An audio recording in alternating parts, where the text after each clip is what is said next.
ओम गुरुर्ब्रह्मा गुरुर्विष्णु गुरुदेवो महेश्वर गुरु साक्षात् परब्रह्म तस्मै श्री गुरुवे नमः।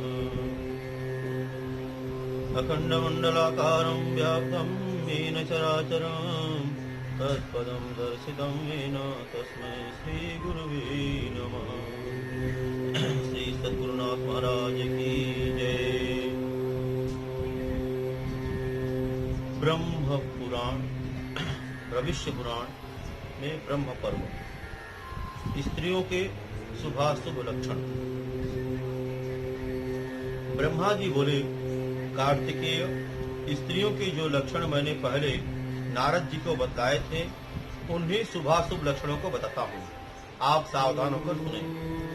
शुभ मुहूर्त में कन्या के हाथ, पैर, अंगुली, नख, हाथ की रेखा, जंघा, कटी, नाभि, उरु, पेट, पीठ, भुजा, कान, जिह्वा, होठ, दांत, कपोल, गला, नेत्र, नासिका, ललाट, सिर, केश, स्वर, वर्ण और भौरी, इन सबके लक्षण देखें।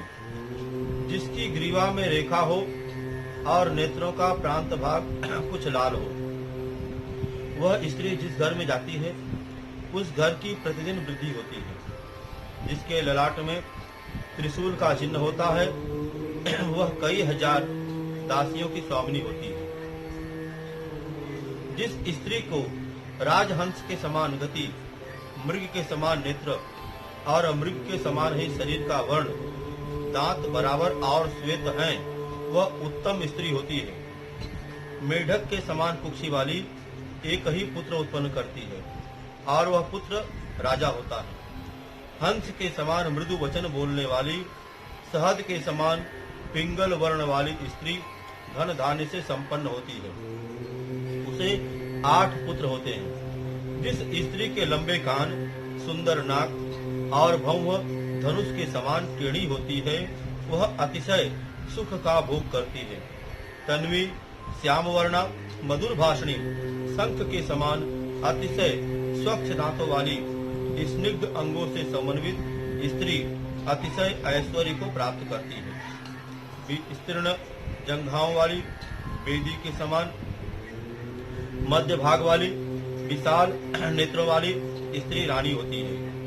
जिस स्त्री के वाम स्तन पर, हाथ में, कान में, ऊपर या गले पर तिल अथवा मसा होता है, उस स्त्री को प्रथम पुत्र उत्पन्न होता है। जिस स्त्री का पैर रक्त वर्ण हो, ठेहुने बहुत ऊंचे न हो, छोटी टेढ़ी हो, परस्पर मिली हुई सुंदर अंगुलियां हो, लाल नेत्र हो, ऐसी स्त्री अत्यंत सुख भोग करती है। जिसके पैर बड़े बड़े हो, सभी अंगों में रोम हो, छोटे और मोटे हाथ हो, वह दासी होती है।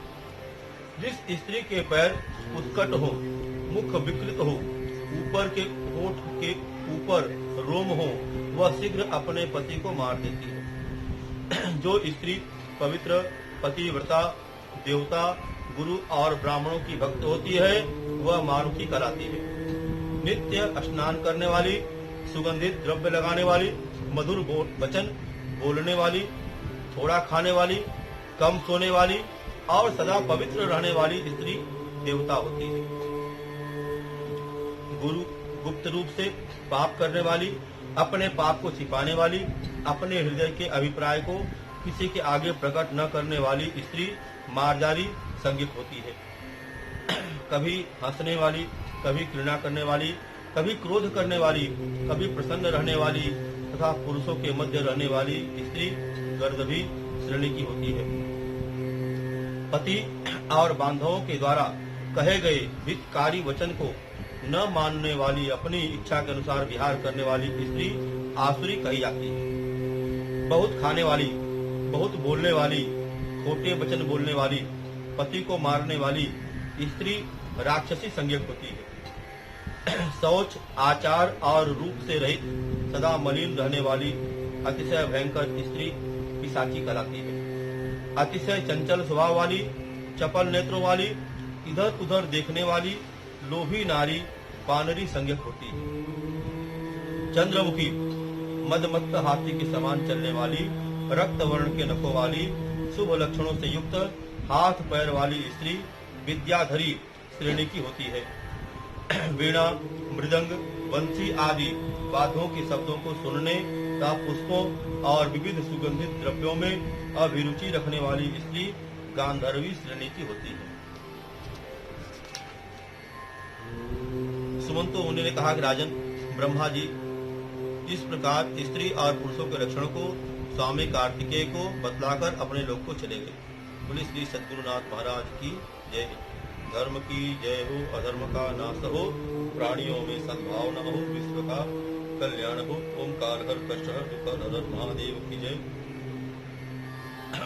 माताओं और बंधुओं के जो यह पुरुषों और स्त्रियों के शुभाशुभ लक्षण ब्रह्मा जी द्वारा भविष्य पुराण के ब्रह्म पर्व में कहा गया है, इसमें ऐसा कोई भाव अगर किसी माता या किसी भाई बंधु को ठेस पहुंचाए उसके लिए मैं क्षमा प्रार्थी हूँ, क्योंकि पुराण के अंतर्गत आने वाले प्रत्येक शब्द को कहना, पढ़ना और उसको सुनाना यह मैंने अपना कर्तव्य समझा।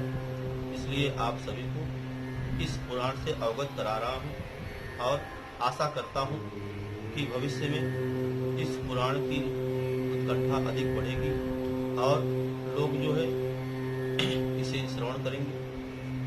बस इसी कामना के साथ आप लोगों से एक ही निवेदन है कि अगर यह भविष्य पुराण के अंतर्गत जो कथाएं हैं आप लोगों को पसंद आए, अच्छा लगा और श्रवण करने योग्य लगी, तो इसे आप हमारे इस चैनल को जो है सब्सक्राइब करिए और अपने भाई बंधु माताओं बहनों भाइयों तक सभी तक पहुँचाएँ।